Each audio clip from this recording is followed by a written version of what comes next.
Alright, check this out. We're diving into the world's deadliest special forces, the apex predators of modern warfare. These aren't just soldiers, they're forged by brutal training and real-world conflict. Ranking them? It's like picking the baddest sharks in the ocean. We'll look at reputation, training, and legendary missions. Get ready. We're pulling back the curtain on these incredible warriors. It's gonna be a wild ride.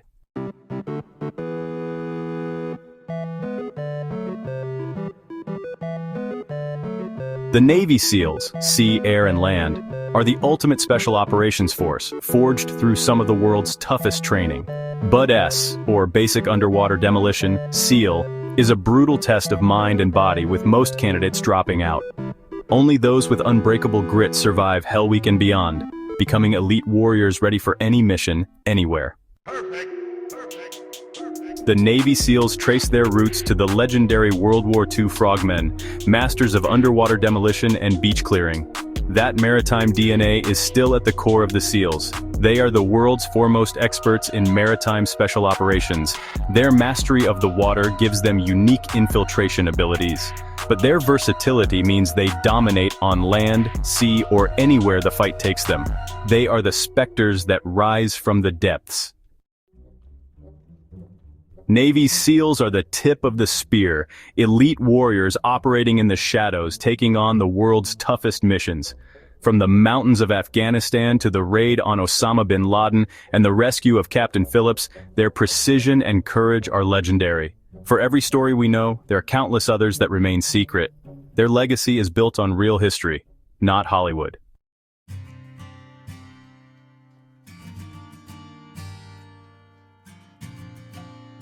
Alright, now we move across the pond to the United Kingdom, to the granddaddy of them all, the unit that arguably created the template for modern special forces, the Special Air Service, or the SAS. Their motto is "Who Dares Wins," and I can't think of a more perfect encapsulation of a warrior ethos.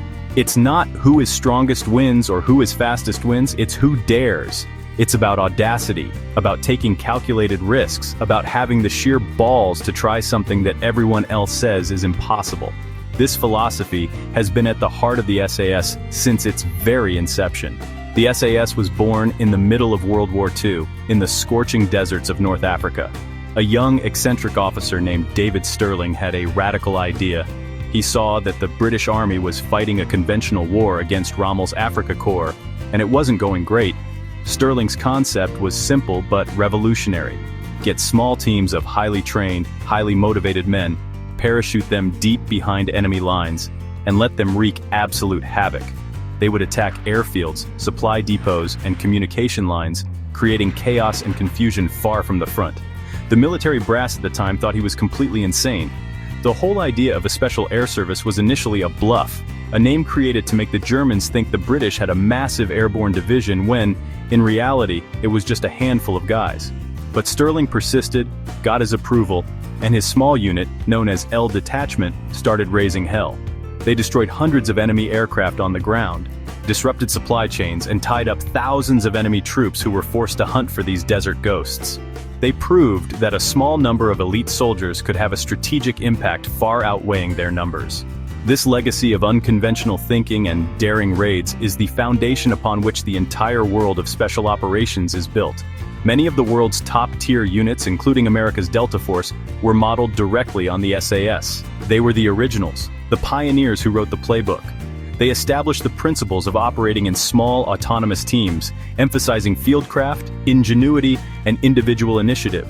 The spirit of those early desert raiders, of David Stirling's audacious vision, lives on in the regiment today.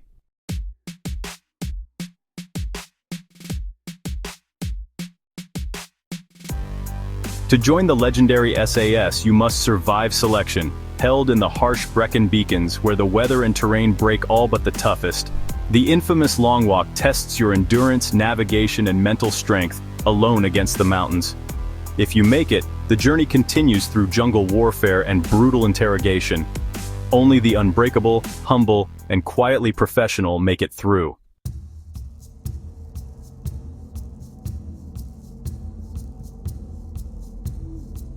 The SAS became legendary after the 1980 Iranian embassy siege, storming the building live on TV and rescuing hostages with unmatched precision. Since then, they've led daring missions from the Falklands to the Gulf War, shaping special forces worldwide. Their motto says it all: who dares wins.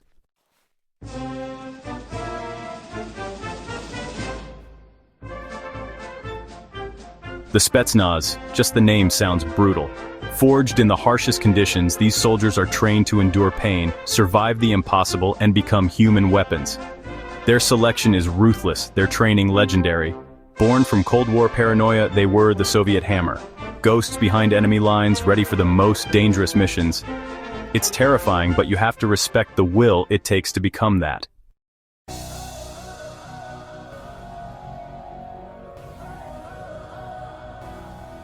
The Spetsnaz's reputation is written in blood, forged in brutal conflicts from Afghanistan to Chechnya. They stormed palaces, fought savage urban battles, and adapted to every hellish environment. Their operations are shrouded in secrecy, but one thing is clear. Spetsnaz are the Kremlin's most ruthless tool, feared, efficient, and relentless. They are the boogeymen of the special operations world. Perfect.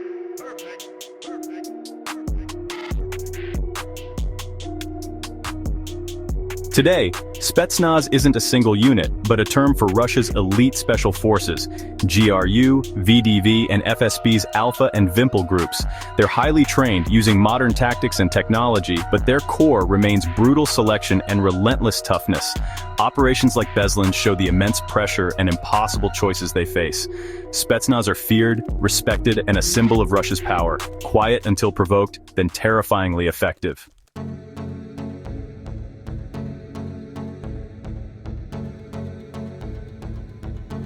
Alright, let's talk about the Ghosts.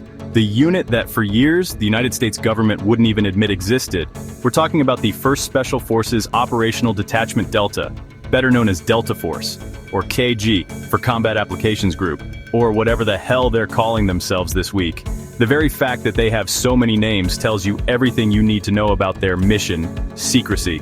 These guys are the phantoms of the US military. While the Navy SEALs are out there writing books and making movies, the Delta operators are deep in the shadows, existing as whispers and rumors. They are the definition of the quiet professional.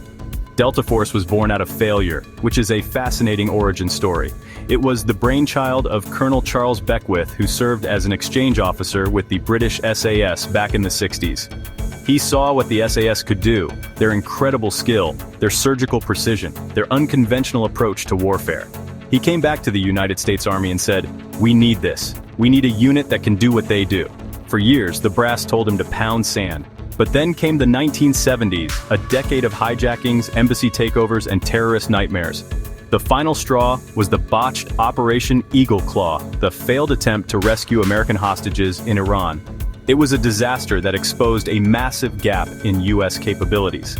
After that catastrophe in the Iranian desert, Beckwith finally got the green light. He built Delta Force from the ground up, modeling it directly on the SAS. He wasn't looking for super soldiers or comic book heroes. He was looking for something different. He wanted guys who were not just physically tough, but mature, intelligent, and incredibly adaptable.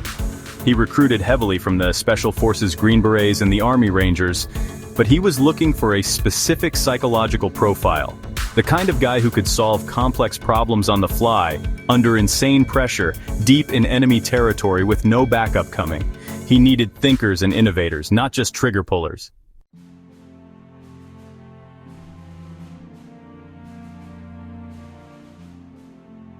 Delta Force, the US military's most elite secretive unit.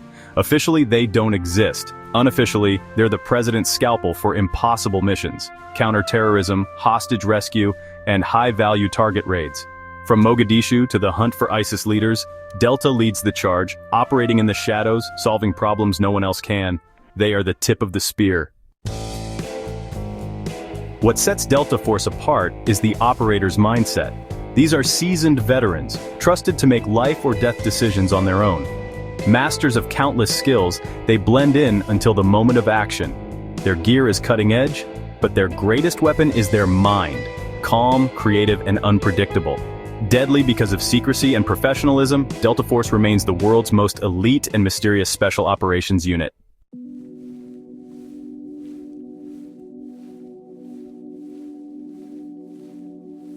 Okay, so we've talked about the sledgehammers and the ghosts, but now we're going to talk about the surgeons, the Groupe d'Intervention de la Gendarmerie Nationale, or GIGN, the French. And man, if you think the French are all about wine and cheese, you have got a rude awakening coming.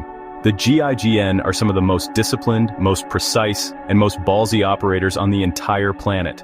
Their whole philosophy is different. While some units are all about overwhelming firepower and aggression, the GIGN's primary directive is to save lives, even the lives of the criminals or terrorists if possible. Their motto is s'engager pour la vie, which means to enlist for life. It's a profound concept. Like Delta Force, the GIGN was also born from tragedy. The catalyst was the Munich massacre at the 1972 Olympics, where terrorists killed Israeli athletes. That, combined with a prison riot in France a year earlier, made the French government realize they had no specialized unit capable of handling high-stakes hostage situations. They needed a group that could resolve these crises with minimal loss of life. So, in 1974, the GIGN was formed. From its very inception, its DNA was coded for counter-terrorism and hostage rescue. That was its purpose, its singular focus, and it has honed that skill to a razor's edge. The selection and training for the GIGN is, you guessed it, absolutely insane. It's one of the most demanding in the world. They have a ridiculously high attrition rate, with something like 90 to 95% of candidates failing to make the cut. They're looking for incredible physical fitness, of course, but more importantly, they are looking for psychological stability. They need operators who can remain completely calm and make split-second life-or-death decisions in the most chaotic and stressful situations imaginable. They are put through endless stress tests, claustrophobia tests, and scenarios designed to push them to their mental breaking point. They want the guy who can keep his heart rate down while all hell is breaking loose around him. One of the most legendary aspects of their training is their marksmanship. These guys are arguably the best shots in the special operations world. They practice relentlessly to the point where they can put a bullet exactly where they want it from any position, under any conditions. The GIGN's reputation was forged in fire. Audacious rescues, impossible odds. Their defining moment, the 1994 Air France hijacking, storming a plane live on TV, saving every hostage. From Djibouti to New Caledonia, they've pulled off flawless operations. When a single mistake means disaster, the world calls GIGN. Over 600 hostages rescued, true masters of the impossible.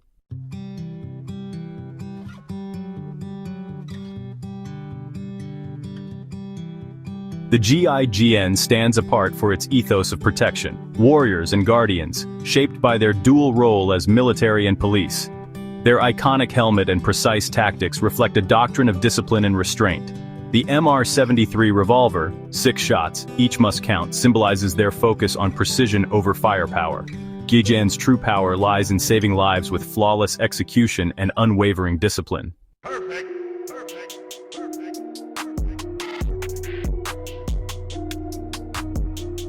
Sayeret Matkal, just saying the name gives you chills. Israel's top special forces, operating deep in the shadows, gathering intelligence and pulling off missions that sound like Hollywood, but are real. Their selection is brutal, forging the 1% of the 1%. Those who make it, they're a different breed, masters of stealth, precision, and audacity. Their motto, who dares wins.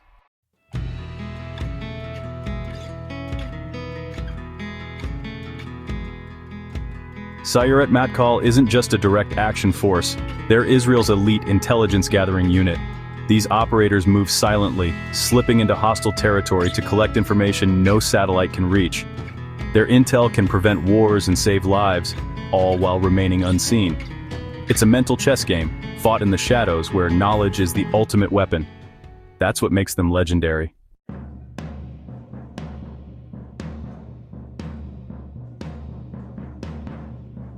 Sayeret Matkal's legend was forged in daring raids, none more famous than Operation Entebbe in 1976. An Air France plane was hijacked and flown to Uganda with over 100 hostages held captive. Against all odds, Sayeret Matkal flew thousands of miles, stormed the terminal and rescued 102 hostages. Commander Yonatan Netanyahu led from the front and paid the ultimate price. Operation Entebbe became legendary, cementing Sayeret Matkal as one of the world's elite special forces.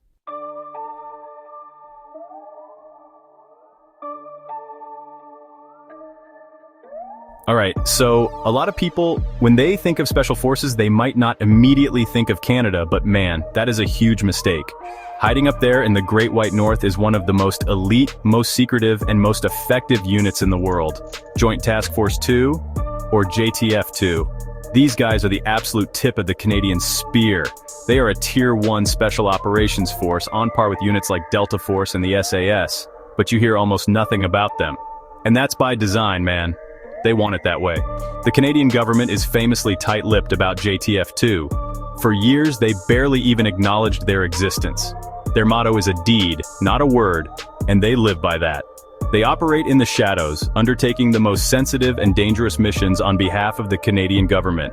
We're talking counter-terrorism, direct action, hostage rescue, special reconnaissance, the whole spectrum of high-stakes special operations. They are the ultimate surgical tool in the Canadian military's arsenal, deployed when the situation is critical and failure is simply not an option. Formed in 1993, they were initially a small unit focused on domestic counter-terrorism, but after 9/11, man, everything changed. Their role expanded dramatically.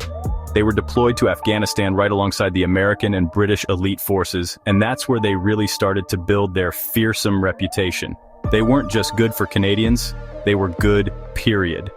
Top-tier operators who earned the respect of the most seasoned veterans from other nations. They were quiet professionals who just got the job done, no fanfare, no headlines. The selection process is, as you'd expect, a complete soul-crusher. It's designed to weed out anyone who isn't 100% physically and mentally prepared for the life of a Tier 1 operator. They draw candidates from all branches of the Canadian Armed Forces, and they put them through hell to see who has that unique combination of physical endurance, intelligence, and psychological stability. The guys who make it are the epitome of the quiet professional. They're not looking for glory, they're driven by a sense of duty and a commitment to excellence. They are, without a doubt, a world-class force.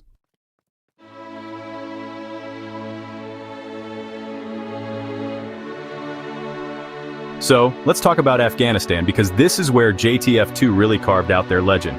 When the War on Terror kicked off, Canada stepped up, and they sent their best.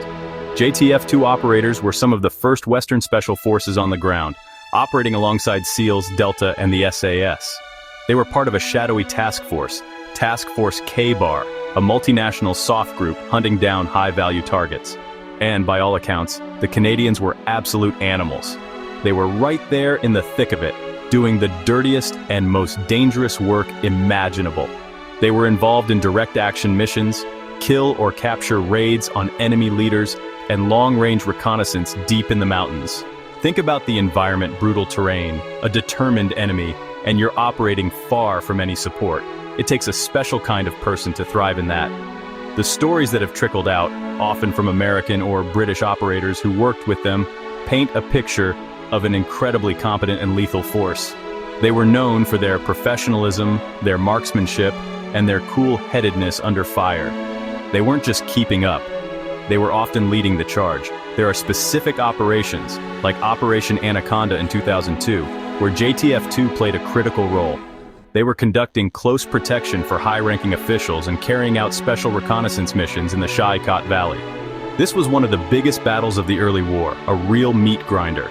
And the JTF-2 guys were right in the middle of it, operating with incredible skill and courage. It was during this period that a JTF-2 sniper team set what was then a world record for the longest confirmed kill at over 2,400 meters. That's just insane. It speaks to their level of training and expertise. That sniper record is more than just a cool statistic. It's a symbol of their capability. It shows a mastery of the craft, of ballistics, of reading the wind, of staying calm under immense pressure. And they did this stuff consistently. The unit received a Presidential Unit Citation from the United States government for their service in Afghanistan, which is an incredibly rare honor for a foreign unit. It's a testament to the respect they earned from their American counterparts. They went into one of the harshest crucibles on Earth and proved they belonged in the absolute top tier of special operations forces.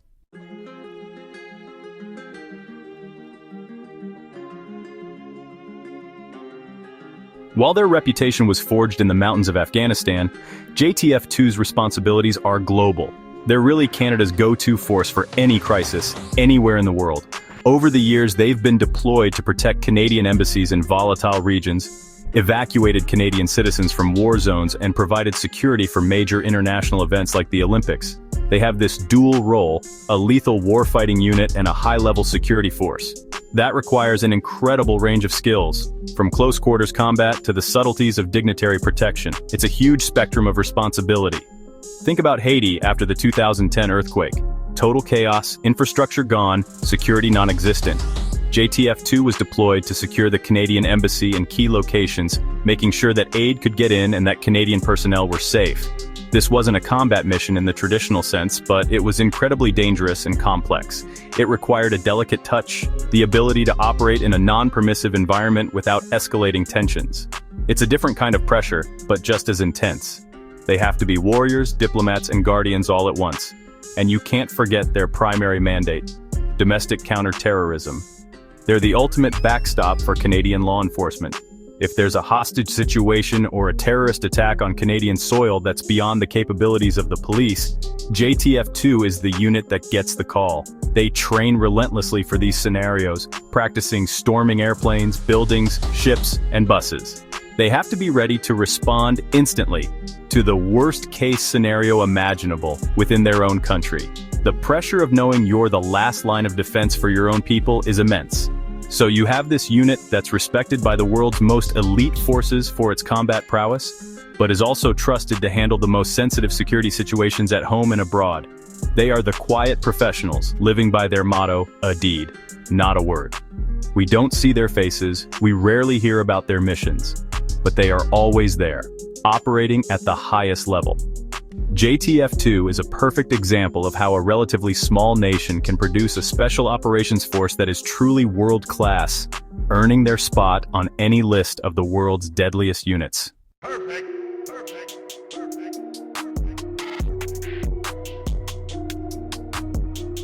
So, the story of our next unit, Germany's GSG-9, is born from one of the darkest moments in modern history.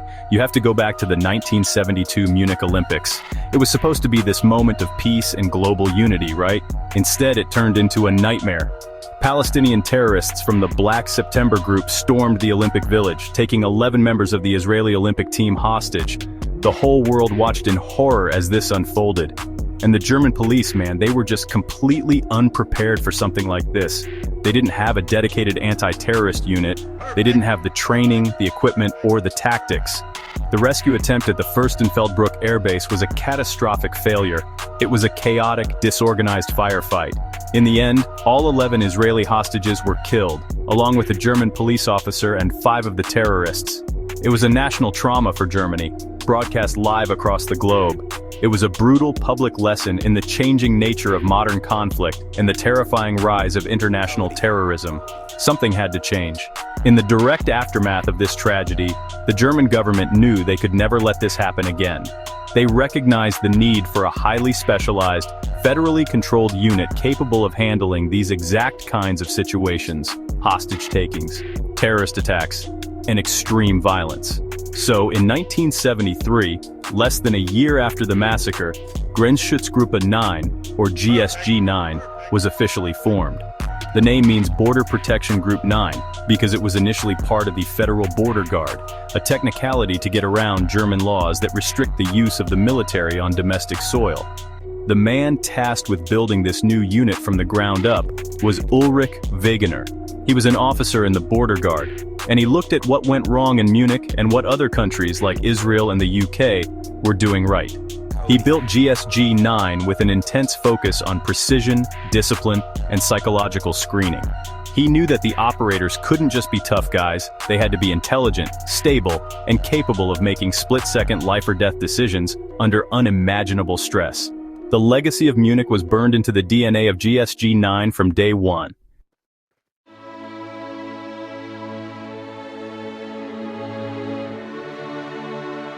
Okay, so GSG-9 was created. They were training like madmen. But for a new unit, the real test is always that first major operation. You have to prove that the concept works in the real world. For GSG-9, that moment came in 1977, and it became one of the most legendary counter-terrorist operations of all time. It was called Operation Fire Magic. A Lufthansa flight, the Landshut, was hijacked by 4 terrorists demanding the release of imprisoned Red Army faction members. The plane was flown all over the Middle East for days, a torturous ordeal for the 86 passengers and crew. The situation was getting more and more desperate. The hijackers were violent, they executed the plane's captain, and they were becoming increasingly erratic. The plane finally landed in Mogadishu, Somalia.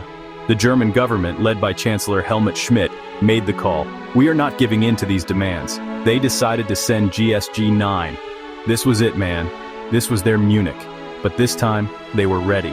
Ulrich Wegener, the unit's commander, was on the ground, leading the mission himself. They had to get this right. The reputation of the unit and of Germany itself was on the line.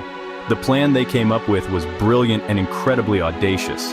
They had British SAS operators with them, who provided newly developed stun grenades, or flashbangs, which were revolutionary at the time. Under the cover of darkness, the GIGN commandos stealthily approached the aircraft. To create a diversion, Somali soldiers lit a fire in front of the plane. As the terrorists were distracted, the commandos blew the emergency doors open and stormed the plane, screaming and throwing in the flashbangs. The cabin was filled with blinding light and deafening noise, completely disorienting the terrorists. The assault was over in 7 minutes. 7 minutes. They moved through the plane with incredible speed and precision. 3 of the 4 terrorists were killed, 1 was seriously wounded, and all of the hostages were rescued safely. It was a flawless operation, a complete success. When the news broke, it was like a massive weight was lifted off Germany. They had faced down the demons of Munich and won. Operation Fire Magic instantly cemented GIGN's reputation as one of the world's absolute premier counterterrorism units. They had proven their worth in the most dramatic way possible.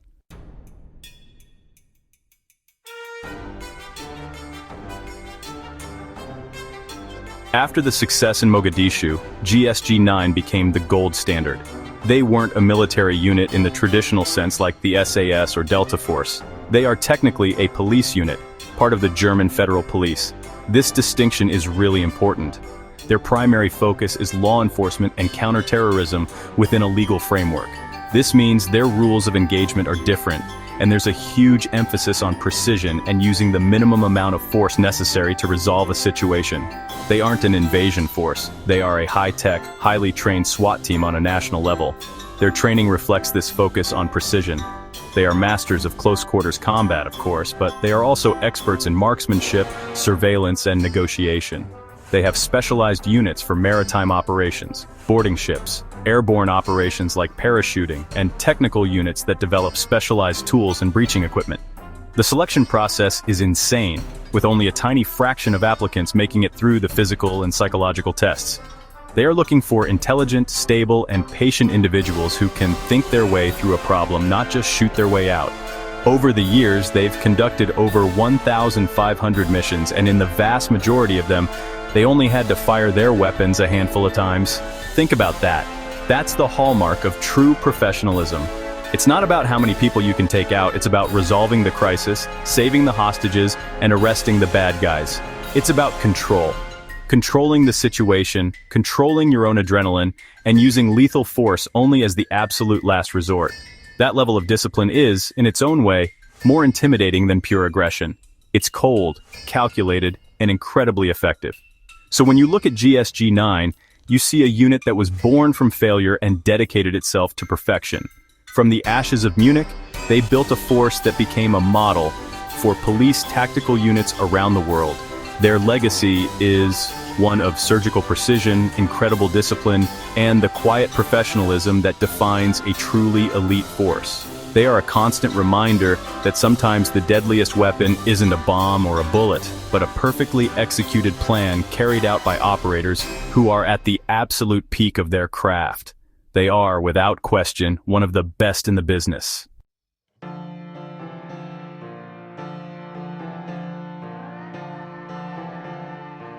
Down in Australia, the Special Air Service Regiment, SASR, are absolute legends. Formed in 1957, they've fought in every major conflict since, from Vietnam to Afghanistan. Their brutal selection process forges elite warriors, blending British SAS roots with Aussie grit. Today, they're masters of counter-terrorism and direct action, adapting to any mission. The SASR's legacy: relentless toughness, adaptability, and a reputation that's truly world-class.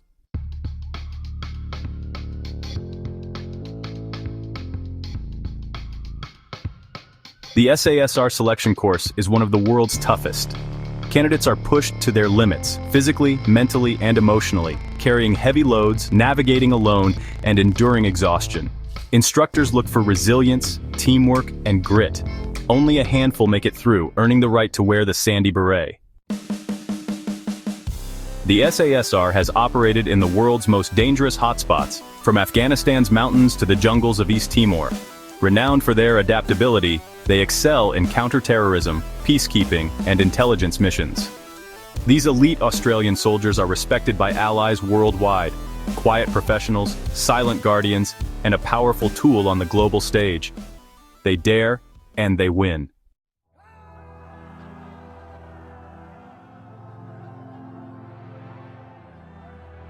The GIGN is France's elite counter-terrorism unit, forged after the 1972 Munich Olympics tragedy. As a gendarmerie, they handle both military and law enforcement missions, from hostage rescues in Paris to high-risk operations abroad. Their motto, S'engager pour la vie, to commit for life, reflects their dedication. Renowned for negotiation, marksmanship, and grueling training, the GIGN stands among the world's most versatile protectors.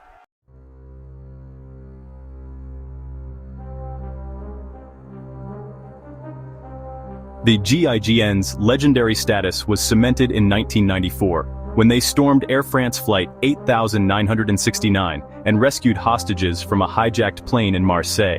Years earlier, they saved 30 schoolchildren in Djibouti with a flawless sniper operation. From daring rescues to covert missions, the GIGN has saved hundreds of lives and remains the elite of the elite. The GIGN mindset is a blend of warrior ethos and psychological discipline. They seek calm, focused operators, strong minds in strong bodies, trained to handle chaos with control. Their training forges trust, humility, and a focus on saving lives above all else. Whether it's a sniper waiting for hours or a negotiator using words, the GIGN is a philosophy, committed to life backed by unmatched skill and courage.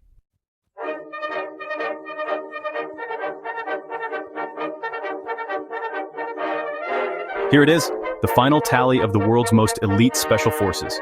From SEALs and SAS to Spetsnaz and GIGN, these warriors push human limits. Each unit has its own history, but all share insane dedication and a commitment to excellence. Ranking them is nearly impossible. They're all masters of their craft. Did your favorite make the list? Let us know in the comments. Thanks for watching. Subscribe for more and stay curious.